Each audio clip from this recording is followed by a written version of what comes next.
TV Badwam Jumadie no so nti wote sa sectiu ya na wa hu se Medimafo Herbal Hospital Doctor Time da so ene ne wuku so waba wode ye ba bedi nkommo me se wode won te kura na wotie enwum no mu asem a eno a ensem no mo de ekoso wo Medimafo Herbal Hospital no ne ye de aye enwum a marketing denchi de ato ho ti do ga no peye mo ache ni amu akwa abanso bebi afri boko aduma mu nso adum nso ye boko abusuan nso ho ye de nyame ase papa ya nke yetie enum no kura wie sanke ye pon ya nenso ya omubu we bi se abaso ba ma ijapai atiase tinde yesa boho bi ene yesa bebi otonfo boho na Hiano, Tino, I also yes, I'll boho beam. The air young dear, and so over Heidi or Daroma. Yes, you can't Medimafo Herbal Hospital, can't near Mamma or Hoche. Mamma now in Uncle Pansy no pain. Not mentia Adom TV so I shall phone in and no pain. You can't Medimafo Herbal Hospital. I sabia ye nam onyankopon body so. Edi enua ya onyankopon abo nhama enonsini efa abefu kwan so na ye de sayale se na katete no ye nananom ye no enensan kakra ye de abem ba ni nyina so ekire se enam ye de nhama na sayale na eno ye asem a efiri onyankopon anum ne kase ye de nhama sayale na nkire se Osale ya wabo wura Mr. Doctor say the hamasa ya lenti wosu wura mu a wo keka niam abom emwa ubewu ubehwere wonkwa efise bibia onyankopon bo ye no owo tumi a wodi hyem ena wo enipa odi ni si ano se nipa somesi hwe na digdwuma wei na fabo a me mindful enti na Medimafo Herbal Hospital wo bo edini wo o mai mu ade obi aka ese Dr. Time daso ni meaning ni say doctor ode ebre eto yale so ode bre no to so say o yarefo ba na obetuna nanimu a o se ma no we yale de nansa wo ho beto papa we yale de enenan wo ho beto ma me we de emono nsia na nyankopon adom ama wo ho ato papa wo su de enu se ade enchie no yetimi ka obi se yenwura da fufuru mu no na yale ewe wonu waton kwanta pai de ewurade nam Dr. Tam da so beka no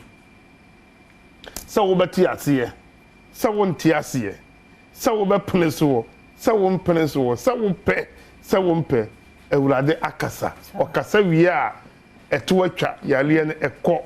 enti na ta bloko hwe Medimafo Herbal Hospital nipa ebufa so efisa obi epe ayaresa yale eya na enenso biem so eyewukuada doctor bekwa akotenase ewo pokuya se mayira eti anopa oyarefo obi a wanya akonya na wote Adom TV ho a wo yale na ache na nkrofo adada wo ya dada wo na waboka ache na wako enko no sa wo kun yale kun na wo ma Medimafo a na wo nko ba bia ebisa onu pe na nyame di to me yale nyina to me ahye ne nsa ode time eto yale so enti anopa hia Dr. Time da so wo Medimafo Herbal Hospital e wo pokuya se mayira na me fa time ento yale so obi a owo Ashanti region ana Western North enso betimi de ni akirem anopai ewo ebu akwa agogo eye atwema agogo pepacho ehonso hospital no ebi wo ho oman Ghana mu nyina eye mienu ba bia beko bia ye doctors ya tete wo mum efiri ashase omo so aben se de Dr. Time da so de time to so no okwatra doctor bia makake to ono so onfa time ento wo yale so we nyina kire se adanse nkrofo die TV suo radio suo enyina meka last week empayifo bi ba me ho ombaji ayarehwe mentimi fa edin entudwa na ba premium service ne week no papa no frem oba na wontumi nkasa ono agi phone no kakem se wa fe na wahu se Time da so eye wonyankopon so ma wo ye achede e ma wo man Ghana ɔsɛ na ɔngye bibiduro enni because baby o yale ye wabɔ kafa ye de na kɔ amanɔne ye kɔ ha sika kɛse ye wo tua lab akɛse ye wo ye nyina se ni nyina na enkonkosi hwi ne ye wo eduro simple a nyankopɔn de nam Dr. Tam da bia me ka me se wo a wo hemi bia se wo gitum se ndi padua ne nyankopɔn na bɔ wo a menje wo ho akin gidie on gini se bia wo de wo nyi ni se nyame na bɔ wo se nyame na bo nko na wugitum wugi sa asem tu se nyame na bo wo na de wo ye ka no ka se ya o na twa se o ye dia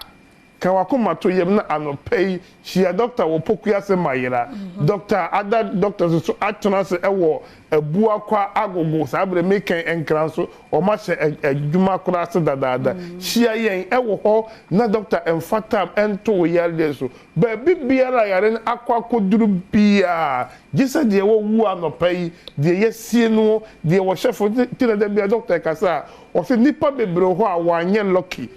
a wanye ne se wa meto Dr. Tam da so ana wa ante yenka na ya de yesie no because bebre ho anko ye lucky a enka anopei sa bebre wote yenka ana wote yenka sa bebre nka onwui enka wo motete ase ba wo anopei wonya akonya wo hwe Adom TV de wonya lucky ni nyina wo de ense ubehia me wo kumase eye abu akwa agogo enkraye pokuase mayra wo ho ba se de doctor ni ye bia kurache no obi a wakokora ma ya hwe na ma ne ho ato no still pese obehia doctor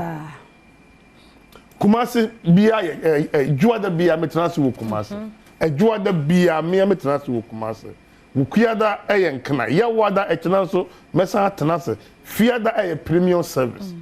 premium service ndi obefre no obuku appointment obuku appointment ya eno no ye be ma difference e wo mu ne se e wo ene ekna ne premium service e Friday mi se premium service no o ma me delay and no buku appointment ya ye do se no me ensa no ba wo ba be share doctor one on one na waka wasama de akere no and ebrebebre mo betimi di aka asem bi ya de ehia akere wo enso enne metenase ekina so mesa atenase oyale ni bi ya kan wakoma to yem na fa wo hawo wa ma de hunu wo yare ya wayare ya che okoda na ebe dan Dr. Time da so doctor we pe ena nyankopon adi tumi ahye ne sa enti na no pe me ka to oyare fo bi okura poma e ba ne se anope umfa poma no e ma Medimafo mfa nkofie bi ena nyankopon adom ensankyere ni besan asibiem de da bia oye maye no ena bebere ho beto won ene ya wo Medimafo Herbal hospital ene maami a wo hemi hwi na wo pia de ba ho anopai no onsan fa hwi no nkofie bi metaka se maami bi ba ho na wo mu yini free hwi mu wo mu wi ya wo mu kon wo ma amfa hwi na nto ne kan no ayo wo mu si fie no minim maami ntimi nanteda enti maami no wo mu kai kwam se ya amfa ma hwi na ye kodu fie a yenya bi fa no ensimu mpia no nkono ena maami se no me hwe doctor si bi kura ena me mfa hwi no nkofi nti bi anyame ena se me mfa me nya hwi no ho mo mayenko omu duru omu fie aboboa no a omu si maami no na watu na baako na watu second why na watu third why na onante eden se ncheni bebre ekosi ewo Medimafo Herbal Hospital poma na wukura ba no onfa nkofi bebre ba bebubu wo mo spectacle mugu ewo ho se mekura no so no wan gin se besan the space na akọ efise yale akani pa che enkrofo adada mo ache wani enhuna de adopay fa betan Medimafo Herbal Hospital menna mo nyankopon nu yanyini hamaso betibi ama wani no wo behunu ade enei ewo Medimafo Herbal Hospital be piem ewo kumase ye bu akwa agogo enkene eye pokuase mayira na doctor ode ebre eto oyarefo yale yeso no da bia meka me se ade a meni bibia ebeye enige se wayare no akoba bi no waka cho se ma mu de nansa ebeko minima de oyarefo behu ma nani age ana obetia mo nani age achense yale no time da so woni na ehuna de no time da so stroke na achi wa wuntumi nkasa no time da so wosisi na achi ano time da so nansa nyankopon ya adom a wosisi no ebetene me pacho wuntumi nkasa anope stroke achi wako baby ma asa ya sa ya la se eye asanye bastor ukona obi a wo hwo obi a wo hwo obi hu wo hu a obi papa wa yare pen mami wa yare pen papa ne ho ntono eso ebese mfie num nie mfie sin na yale ya de aka wode ye me se eduro baji wa eye atrema eduro atrema nsa yare de but utumi mu se eduro no wonum gu wonum patu se ahya se eye bibi me pa chaw ene sa wo hwe doctor wo Adom TV a doctor catch say ene ye wukuada so the stroke ne be pie mu enru juada say Israel nyankopon TSD nyankopon wo betimi akọ adwuma enti anopai baby piera wo hwe bibia be piem ewo pokuase mayira no wo firi wo nim hwe kura wo ko fun so ekọ wo Google map na Medimafo Herbal Hospital Accra me pacho edo ko hot straight eye pokuase mayira so baby a wo firi ban so ewa wo de wo besi pokuase station wo si pokuase station a eye trotro eye taxi ka yen say me ko time da so ana Medimafo wo so kura ka na wo drive your bag for pokuase highway no go straight pacho wo de wo duro kura wo be hu say yes signage bebre wo kwan no so ebedala to ye hospital wo kama anopay ampaye ebeja ewo Kumasi ebu akwa gugu eni pokuase magere fi say ye the time be to yale for years so mesisi mechika say mikotoje mentumi na mewidi mo hiheme me na se atata nyina entetia case me pacho sa na wo ye oba eba na wo pa awodie nyame na meso da bia me ka me say ade nyame na meso ye ya na nwanwa a kire say Dr. Tam da so eye akyede ema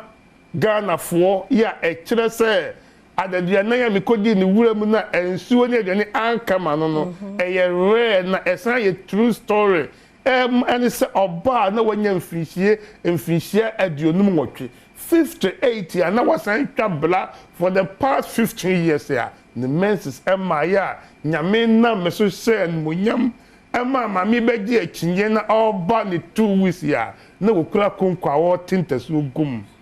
na nwanwa na ehu we nyina nsankyerene de me kam se awoduro no enye nombi enye bibi enye tua bi sabi dibita frebi etise one thought udigu wonum guna anacho dumienu wonum wie pa na nu kuna hia mohia munhia bie boso beso na nyinsen aba betom nyinsen betom wie na watua hoka sana obema ensori ewu efihia dunie woni wo yiri hia da eno 24 hours be pm da bia me say doctor we na Ghana for atu say